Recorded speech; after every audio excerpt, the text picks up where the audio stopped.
Labour Party in Scotland yesterday elected a new leader, its fourth permanent leader in less than 6 years. Anas Sarwar takes on the challenge of trying to make Labour competitive in Scotland again ahead of those crucial elections in May, where the SNP are expected to do well. Well, Anas Sarwar joins us now from Glasgow. Thank you very much for being on the programme. Congratulations on your victory. Now, Labour's got a mountain Thank you, Sophie. to climb. Good morning. Thank you. Labour's got a mountain to climb in Scotland. How are you going to start climbing it?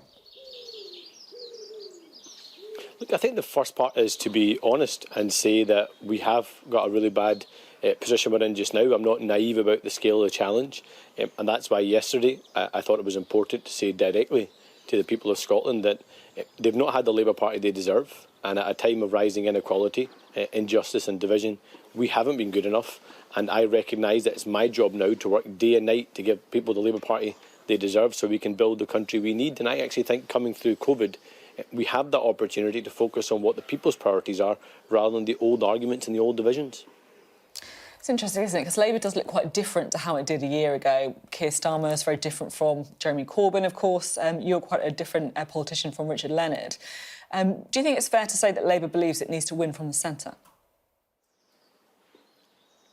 Look, I think it's less that. I think it's more about looking outwards rather than looking inwards, recognising that whatever divisions we think might exist within our own political party, or indeed between our political parties, they pale into insignificance compared to the divisions and inequalities that exist in our society. And we've got to reflect Scotland's future and I think the UK's future, and I think at times we haven't done that. And you mentioned being a very different leader. I don't think that we've had a leader that a 37-year-old from the west of Scotland that looks like me from a Muslim heritage. That in itself, I think, demonstrates a very different Scotland, an outward-looking Scotland, internationalist Scotland. I should also say that doesn't say something about me. That says something great about the people of Scotland. And I want to work with all our diverse communities to rebuild the country that we love. Of course, a really big part of the political landscape in Scotland is this question of independence. If the SNP win a majority in the elections that are coming up, will they have a mandate for a second referendum? Look, I think the first thing to say on that is there's a poll out today that shows that Yes is not in the lead. So we've heard a lot about significant polls leading up to this point where Yes have been in the lead. But I would go further than that. I actually think of course it's for the Scottish people to choose their own future, but actually, is it the right thing to have a referendum?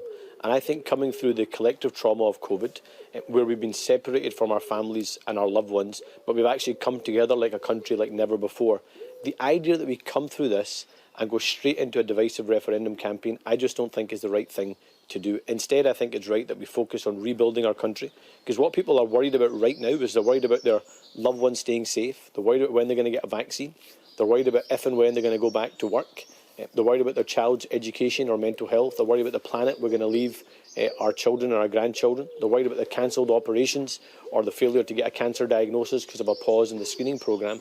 These are all massive, massive issues, and I would much rather we had political leadership that focused on those issues and tried to reunite our country rather than divide our country again. And on that, I actually don't think even Nicola Sturgeon would be advocating a referendum right now, but I think she's more focused on healing the wounds in our political party than she is about healing the wounds in the country. We will talk about some of the wounds, as you say, in the SNP, but just to talk for a bit more about Scottish independence and that referendum. I totally understand that you don't think now is the right time for a referendum, but if the SNP win a majority in the elections, will they have a mandate for a second referendum? I mean, they don't really hide their support for it, do they? They're called the Scottish National Party.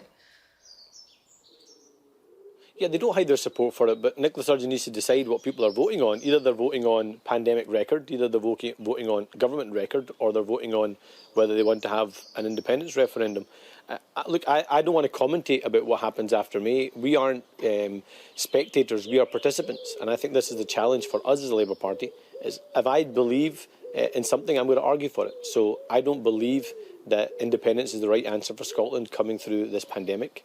I don't believe coming straight through this pandemic and going to a referendum campaign is the right thing for us to do when our entire focus should be on saving lives and livelihoods and rebuilding our country again. And if I don't believe in something, I'm not going to argue for it. Instead, what I say to people is, let's have enough of the politicians trying to present you with binary choices, whether it is yes or no or leave and remain, and forcing you to pick a side. Let's instead look at what unites us as a country and focus on those issues in the next Parliament.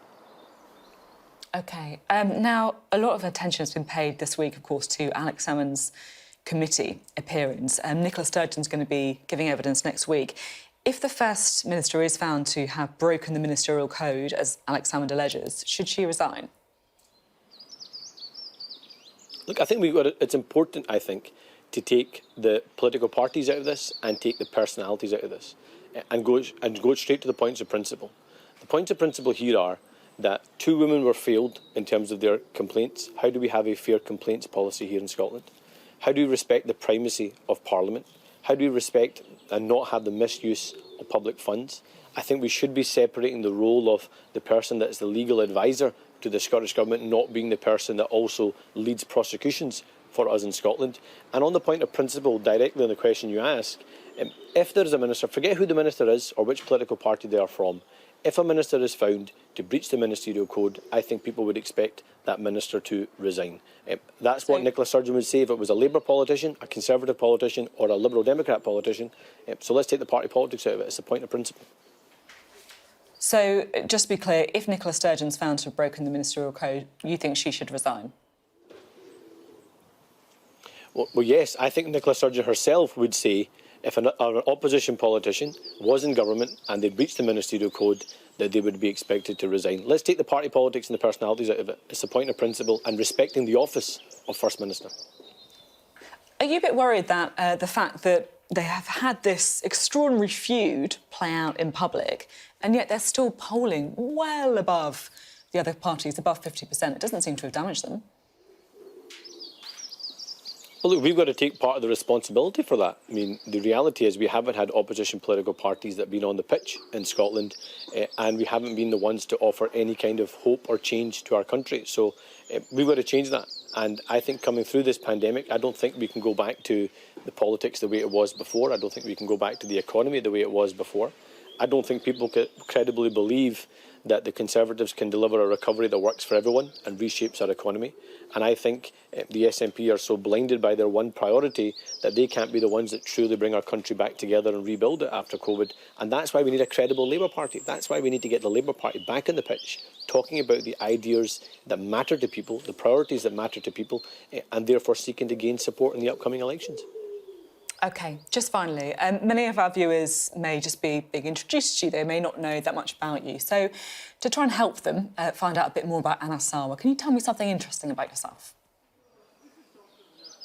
Something interesting about myself? Well, yesterday I was playing in the park with my...